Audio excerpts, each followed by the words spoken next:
Hey everybody, this is Perch. It's been a quieter week. So as we look back on this last week that we had, in general, it was definitely a less dramatic week than the week before, where we were fixing each other's art, and there was tracing allegations, and there was a bunch of stuff. Just everybody had their own little dramas. And this week, it was quieter. It seemed like everybody's trying to pick themselves up off the ground, figure out kind of where things are going, maybe get back to work a little bit, try and figure out. I mean, the world tossed us some good curveballs there with the whole mask and unmask and all that kind of fancy stuff. But in general, it was a week of slow introductions, which we're seeing now in comics in general, where you have, before the solicitations come out, you get some comics announced. Of course, we have the Trial of Magneto that's been announced, which came kind of earlier.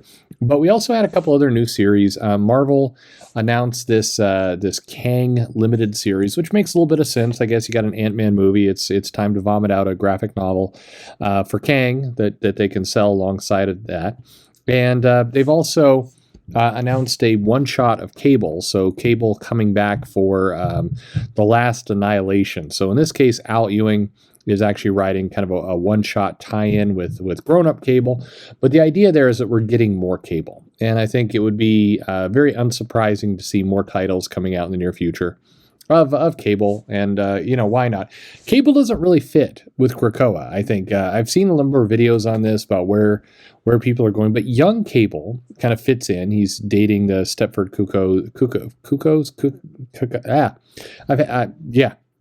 very fancy terms here. So that's Cable. So that young Cable fits. Older Cable doesn't really fit with Krakoa and all that. So we'll see if there's a ongoing series or not. We have this. The Shang-Chi comic, which is coming out, and they're really trying to sell this as being big because they have the movie coming out. They need to make some adjustments. Shang-Chi looking a little bit younger in the comic. They're slowly trying to kind of merge up this universe. Marvel really wants this to be a success. And for those of you who haven't seen Kim's Convenience, and that's the show in which the main actor for Shang-Chi starred in, he's a very charismatic kind of actor, and he's going to fit well with this Marvel universe. Now, the script may or may not be good, but it's a good casting choice. It's going to be somebody people are going to kind of fall in love with to some extent. I do expect this guy to be a decent sized star. He's going to have that. He's going to have that transition from Parks and Rec kind of style that Chris had. I think there's going to be a little bit of that you're going to see, that kind of surprise when Chris Pratt showed up in Guardians of the Galaxy and people knew him from that sitcom. I think we're going to see it again with Shang-Chi. So I would look for that.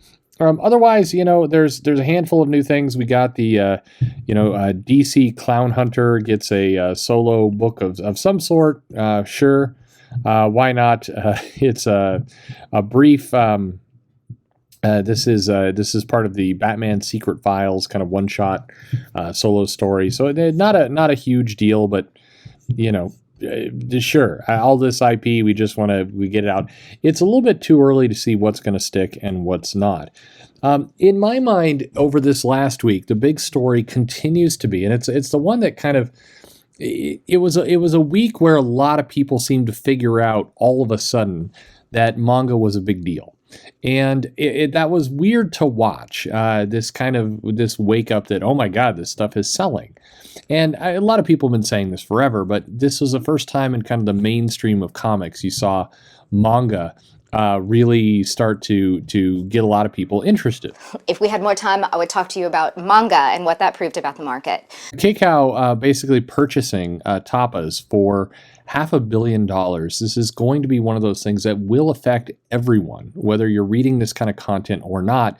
This kind of investment into the digital market, into this kind of space, means that this company is going to start to guide how this content is going to be distributed, what's going to happen with it, and it really is. It's going to be a very big deal.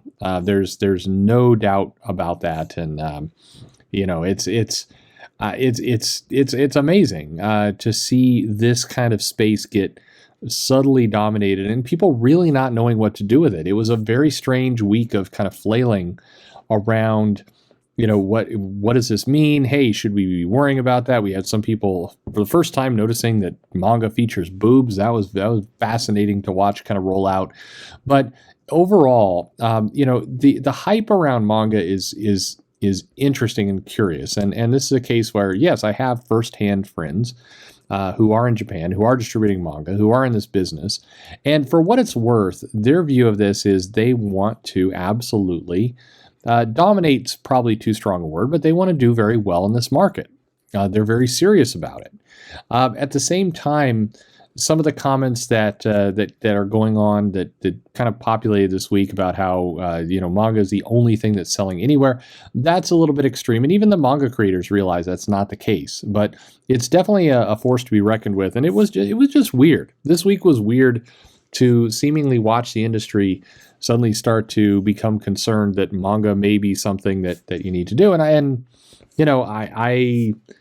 okay. I mean, it's a little weird that now you're coming to this conclusion, but I mean, the fact that these titles are breaking through outside the direct market to really trying to get other places. Manga's doing very well in the game market. It's doing very well in the bookstore market. It's doing very well in movies. That's going to help it out quite a bit. And at the end of the day, this stuff will succeed or fail based on its merits, but it's going to be an interesting couple of years. The as I've been saying, the industry is transforming. You're seeing interesting players kind of carve out their own little niche. You're seeing you're seeing kind of a lot of silliness. The one thing I suspect, by the way, if I know this video is about looking back the previous week, but if I can kind of extend it a little further and look back on the previous, say, I don't know, 4 to 5 years, we've been living in this era of silliness. It's a lot of silly drama. It's a lot of kind of over the top, very performative things on all fronts. By the way, I mean I did this live stream on Friday, and there was certainly plenty of silliness in the chat, and it's a lot of people. If you're a fan of wrestling, or you've heard, you follow it at any level, you've probably heard this term, going into business for yourself. And it's basically where, the product itself, in this case, the wrestling, it's not exciting. It's not capturing the imagination of the fans, the paying customers watching it. And so what happens is the audience starts to go into business for themselves. They come up with chants, they come up with signs, they start to throw beach balls around. And it's one of those cases where, by not having enough connection to the actual product they're supposed to be there for, they start creating their own product. And that product that they're creating is not necessarily good. It's just different. It's distracting. It's going into business for themselves. And in that world, a couple people make it and they do well, and more just are they're not really trying to make it. They're just wasting time. They're just entertaining themselves for the moment. They're not intending to create a business. And I think with comics, we're in that same kind of period where you've got just a lot of activity. You have both on the creator side, on the fan side, on the retailer side, customer side, you have a lot of people who are searching for that next answer. And what I would at least put on the table is that the people who are going to make it, the people who are going to do really well, they've already got the answer. They're already hard at work pushing down this path. And the people are still kind of bumbling around entertaining themselves over it. Those people are enjoying themselves in the moment, but they're not serious players in the future. And then the other handful of people that are just completely surprised, they don't understand why the world isn't operating the same way it's operated for the last 30 years. Those are the people that tragically are going to get steamrolled by everything that's changing. It's a very odd time in comics, and we are in this transition period. Transition periods are always very weird, and this one's kind of magnified by the fact that you do have social media, you have shows like this, you have lots of people commenting on this every single day, giving their take, micro analyzing every single detail, and in some cases that's not healthy. Bluntly, I mean, we're looking at every aspect of things, we're looking at every turn. And in a period of transition, it means there's going to be a lot of theories that are thrown out there, and most of them will be wrong, including plenty of mine, I'm sure. Anyway, it was nice to see a calmer week in comics.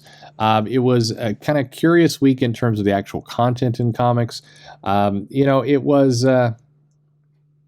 I think that we are entering a state, if I'm predicting here, where a lot of these kind of new series getting launched without a really clear idea of like who's the audience for this. I do think we're nearing the end of that.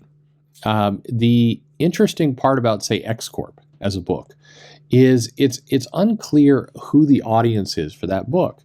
I'm sure there is one, but I don't know that that audience was informed that this book exists, that they should go buy it. And for a lot of other people, for just if you're an X fan, and you're picking up this book, you're somewhat confused what it is you're getting. Why am I getting this? It's an experimental book, and it's fine for companies to experiment, but you ought to have a general sense of your target. And I do think that, this week, certainly we saw a few of those. And in general, in comics, I think we're nearing the end of these days where these experiments can just kind of be rolled out and, we'll figure it out as we go along. There's got to be more thought to it than that. I got to talk to a bunch of interesting people this week. I really appreciated that. I don't feel like I've really got a good handle on what it is I'm doing here. I'm doing videos. I hope you're entertained by them. I'm thankful that if you are, but there's still, I don't quite, I don't know. There's another element that needs to be done here. And I know I've just created a huge opening for Mumbles to go nuts with some comments there, but it's in all seriousness, we need to start thinking about actually the business we want to create, all of us. And the jokes are fun, and we should always keep making jokes. That's how we keep ourselves sane, honest, and humble. But we really do need to start with the actual making business plans and actual figuring out what the future will bring. In my opinion, anyway. Anyways, that's kind of an odd way to end it, but it was an odd week. Like I said, I hope you all did well, had some rest, and getting recharged for the week ahead. We'll see what comes. I know we have some solicitations coming up here fairly soon. We're negative 1 month into DC shutdown, so that's going to be kind of crazy to see. But overall, yeah, I hope you enjoyed some comics this week. That's really all any of us could hope for, right? Thanks for listening.